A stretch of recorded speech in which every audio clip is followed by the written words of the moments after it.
Hello. അപ്പോഴേ ഇപ്പം 50 നോമ്പായതുകൊണ്ടിട്ടല്ലേ നമ്മുടെ കടയിൽ കഴിക്കാൻ വന്ന ആൾക്കാരില്ലേ, മിക്ക ആൾക്കാരും മീൻ വറുത്ത വാങ്ങിക്കാറുണ്ട്, വെറുതെ ചോറ് കഴിച്ചിട്ട് പോകണുണ്ട്. അപ്പോൾ അവരെന്നോട് ഓംലേറ്റ് ചോദിക്കാറുണ്ട്. പക്ഷെ ഓംലേറ്റ് കൊടുക്കാനിട്ടാണ്, വേറെ ഒന്നല്ല, നമ്മുടെ കടയിൽ ഒരാൾക്ക് ഓംലേറ്റ് കൊടുത്താൽ പിന്നെ എല്ലാവർക്കും ഓംലേറ്റ് മതി. അതെന്ന് വെച്ചാൽ സിംഗിളിന് 15 രൂപയുള്ളൂ. അപ്പോൾ എല്ലാവർക്കും ലാഭമാണല്ലോ. അപ്പം നമ്മുടെ മീൻ വറുത്ത അവിടെ ഇരിപ്പായി പോകും. അതുകൊണ്ടിട്ട് തന്നെ ഞാൻ ആ ഓംലേറ്റിൻ്റെ പരിപാടി അവിടെ നിർത്തലാക്കി. അപ്പം ഞാൻ വിചാരിച്ചേ, എന്നാൽ പിന്നെ ഇതേപോലത്തെ റോസ്റ്റ് ഉണ്ടാക്കണമെങ്കിൽ അവർക്ക് ചോറിന് സ്പെഷ്യലായിട്ട് കൊടുക്കുകയും ചെയ്യാം എന്നും പറഞ്ഞിട്ട് ഞാനൊരു 10 മുട്ടയിലാണ് കേട്ടോ ഇത് ഉണ്ടാക്കാൻ പോണത്. അപ്പം ഞാനിതിനായിട്ട് ഒരു 8 സവാള എടുത്തിട്ടുണ്ട്, സ്ലൈസായിട്ട് അരിഞ്ഞെടുത്തേ. അപ്പം ഞാൻ നോക്കിയപ്പോഴേ ഇത് നന്നായിട്ട് സോഫ്റ്റായിട്ട് കിട്ടാൻ വേണ്ടി എളുപ്പം വഴണ്ടി കിട്ടാനായിട്ട് ഒരു ട്രിക്ക് ചെയ്യാമെന്ന് ഓർത്ത്. വേറെ ഒന്നല്ല കേട്ടോ, ഇതിലേക്ക് ആവശ്യത്തിനുള്ള ഉപ്പിട്ട് കൊടുത്തിട്ടുണ്ട്, ലേശം വെളിച്ചെണ്ണയും കൂടി ഒഴിച്ചു കൊടുത്ത്. എന്നിട്ട് ഇതേ കൈ കൊണ്ട് നന്നായിട്ടൊന്ന് തിരുമ്മി കൊടുത്തിട്ടാ. അങ്ങനെ തിരുമ്മുമ്പോഴേ നല്ല സോഫ്റ്റായിട്ട് സവാള കിട്ടും, പെട്ടെന്ന് വഴണ്ടും കിട്ടും. അപ്പോൾ ഈ ഉപ്പിടുമ്പോഴും നമ്മൾക്ക് ഗ്രേവിക്ക് ആവശ്യമുള്ള ഉപ്പിട്ടിട്ട് അങ്ങോട്ട് കുഴച്ചെടുത്താൽ പിന്നെ രണ്ടാമത് ഉപ്പിടേണ്ട ആവശ്യമൊന്നുമില്ല. അപ്പോൾ ഞാൻ അങ്ങനെ തന്നെ ഉണ്ട്, ആവശ്യമുള്ള ഉപ്പിട്ടിട്ടാണ് ഇത് കുഴച്ചെടുക്കുന്നത്. ഇത് നോക്കിയേ, ഇപ്പം തന്നെ നമ്മുടെ സവാള നല്ല സോഫ്റ്റായിട്ട് ഇട്ടിട്ടുണ്ട് കേട്ടോ. ഇനി നമുക്കിതൊന്നും വഴറ്റിയെടുക്കാം. അപ്പം അതിനായിട്ട് ഞാൻ ഉരുളി അടുപ്പിലേക്ക് വെച്ച് കൊടുത്തിട്ടുണ്ട്. ഉരുളി ഒന്ന് ചൂടായപ്പോഴേക്കും ഇതിലേക്ക് ആവശ്യത്തിനുള്ള വെളിച്ചെണ്ണയാണ് ഒഴിച്ച് കൊടുത്തേക്കുന്നത്. ഇനി ഇതിലേക്ക് ലേശ പെരുംജീരകവും 2 പട്ടയും 3 ഏലക്കയും കൂടിയാണ് ഇട്ട് കൊടുത്തേക്കണേ. അപ്പോൾ അതൊന്ന് പൊട്ടി വരട്ടെ. എന്നിട്ട് നമുക്ക് ഈ ഒരു സവാളയും കൂടി ഇതിലേക്ക് ചേർത്ത് കൊടുക്കാം. ഇത് ചോറിൻ്റെ കൂടെ മാത്രമല്ല കേട്ടോ ഈ ഒരു മുട്ട റോസ്റ്റ് കഴിക്കാൻ പറ്റണത്, അപ്പത്തിൻ്റെ കൂടെയോ പൊറോട്ടയുടെയോ ചപ്പാത്തിൻ്റെ കൂടെ എന്തിൻ്റെ കൂടെയും കഴിക്കാൻ പറ്റും, നല്ല ടേസ്റ്റാണ്. ഓംലേറ്റ് ഇല്ലയെന്ന് പറഞ്ഞപ്പോഴേ മുട്ടയും പുഴുങ്ങിയതെങ്കിലും ഉണ്ടോ ചേച്ചിയെന്ന് വെച്ച്. ഇപ്പം ഞാൻ ഓർത്തേ ഈ ചോറിൻ്റെ കൂടെയും മുട്ട പുഴുങ്ങിയത് എങ്ങനെ കഴിക്കാനായിട്ട്, ഇച്ചിരി എരിവുള്ളതാണെങ്കിൽ പിന്നെങ്കിലും കൊള്ളാം. ഇത് ശനിയാഴ്ച നടന്ന സംഭവം ഉണ്ട്. അപ്പം ഞാൻ വിചാരിച്ചു എന്തായാലും തിങ്കളാഴ്ച ഇതേപോലെ ഒന്ന് ഉണ്ടാക്കി കൊടുത്ത് നോക്കാമെന്ന് വിചാരിച്ചു. അപ്പോൾ ഇതേ മുട്ട പുഴുങ്ങാനും കുക്കറിൽ ഞാൻ വെച്ച് കൊടുത്തിട്ടുണ്ട് കേട്ടോ. രണ്ടും അവിടെ ഇരിക്കട്ടെ. ഇനി നമുക്ക് ഇതിൻ്റെ ഇടയിൽ ഒരു പണി നോക്കാം കേട്ടോ. വേറെ ഒന്നുമല്ല, മിക്സർ ജാറിലേക്ക് 2 സ്പൂൺ മുളക് പൊടി, അതേപോലെ 1/2 സ്പൂൺ മഞ്ഞൾപ്പൊടി, പിന്നെ 1 സ്പൂണ് മല്ലിപ്പൊടിയും കൂടി ചേർത്ത് കൊടുത്തിട്ടുണ്ട്. അപ്പോൾ 2 സ്പൂൺ മുളക് പൊടിക്ക് 1 സ്പൂൺ മല്ലിപ്പൊടി, ഇതാണ് കണക്കട്ട ഈ ഒരു മുട്ട റോസ്റ്റിന്.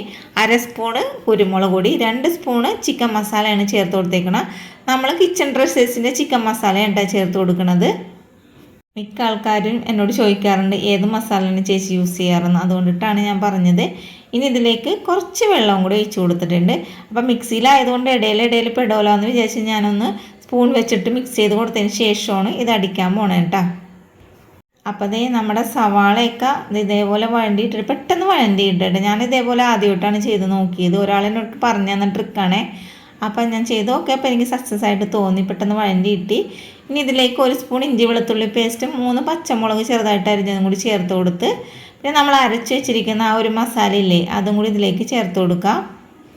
എൻ്റെ പൊന്നോ, ഈ സ്പൂണും വെച്ചിട്ട് കോരിയിട്ട് ഇടാമെന്ന് വിചാരിച്ചിട്ടേ നടക്കണില്ല. ഞാൻ പിന്നെ അതാ സ്പൂണൊക്കെ അങ്ങോട്ട് എടുത്ത് മാറ്റിയിട്ട് നമ്മളുടെ കൈ തന്നെ മതിയല്ലാന്ന് ഓർത്ത് കൈ കൊണ്ട് അങ്ങോട്ട് കോരിയിട്ട് കൊടുത്തിട്ടാ. ഇനി മസാലയും കൂടി ഇട്ടതിന് ശേഷം നന്നായിട്ടൊന്ന് വഴറ്റി കൊടുക്കണം. അപ്പം ഞാൻ ഇതിലൊരു സാധനം ഇടാൻ മറന്നു, വേറൊന്നുമല്ല, നമ്മൾ മിക്സർ ജാറിൽ ആദ്യം തന്നെ ഞാൻ പെരുംജീരകം പൊടിച്ച് വെച്ചിട്ടുണ്ടായിരുന്നു, അത് ഇടാൻ മറന്നു. 2 സ്പൂണോളം പെരുംജീരകം പൊടിയാണ് ഇട്ട് കൊടുത്തേക്കുന്നത്. എന്നിട്ട് ഇതെല്ലാം കൂടി ഒന്ന് നന്നായിട്ടൊന്ന് ഇളക്കി യോജിപ്പിച്ചെടുക്കുക. അപ്പം ഇതിൻ്റെ പച്ചമണമൊക്കെ നന്നായിട്ട് മാറിയതിന് ശേഷമാണ് നമ്മൾ ഇതിലേക്ക് 2 തക്കാളി കേട്ടോ, വലിയ തക്കാളി പഴുത്തത് ചേർത്ത് കൊടുത്തിട്ടുണ്ട്.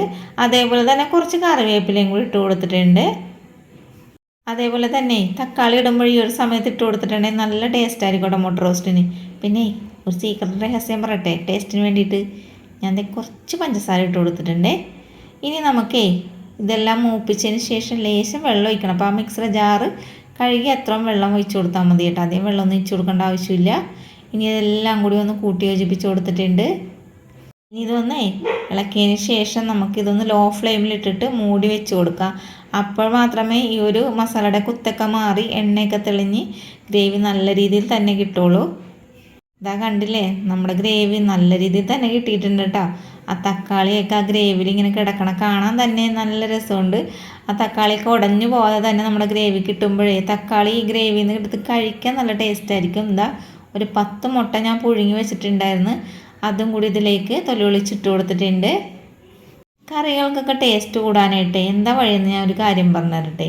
നമ്മൾ പാകം ചെയ്യുമ്പോൾ മിക്ക കറികളും ലോ ഫ്ലെയിമിലിട്ടിട്ട് കുക്ക് ചെയ്തിട്ടുണ്ടെങ്കിലേ കറികൾക്കൊക്കെ പ്രത്യേക ഒരു ടേസ്റ്റ് ആയിരിക്കും. അതിൻ്റെ എണ്ണയൊക്കെ തെളിഞ്ഞ് മസാലയൊക്കെ നന്നായിട്ട് പിടിച്ച് നല്ല രീതിയിൽ തന്നെ കറികൾ കിട്ടും. അങ്ങനെയൊക്കെ ഒന്ന് ചെയ്ത് നോക്കട്ടാ. പിന്നെ മുട്ട റോസ്റ്റ് എന്ന് വെച്ചാൽ അടിപൊളി ടേസ്റ്റ് ആയിരുന്നു കേട്ടോ. നമ്മുടെ കടയിൽ വന്ന ആൾക്കാർ എന്താണെങ്കിലും ഇച്ചിരി കറിക്ക് ഉപ്പില്ലെങ്കിലും അതേപോലെ എന്തെങ്കിലും കുറവുണ്ടെങ്കിലും അത് തുറന്ന് പറയുന്ന ആൾക്കാരാണ് കേട്ടോ. കാരണം എന്ന് വെച്ചാൽ സ്ഥിരം വന്ന കസ്റ്റമറാണ്.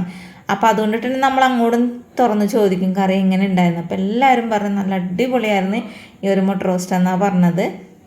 അപ്പോൾ കൂട്ടുകാരെ, വീഡിയോ ഇഷ്ടപ്പെട്ടാൽ എപ്പോഴും പറയണ പോലെ ചാനൽ സപ്പോർട്ട് ചെയ്യാനും ലൈക്ക് ചെയ്യാനും ഷെയർ ചെയ്യാനും പിന്നെ എന്തെന്നാണ് കമൻറ്റ് ചെയ്യാനും മറക്കരുത്. ഇനിയും നല്ലൊരു വീഡിയോസായിട്ട് നല്ല റെസിപ്പി ആയിട്ട് ഞാൻ നാളെ ഓടിയെത്തുന്നതായിരിക്കും. Thank you.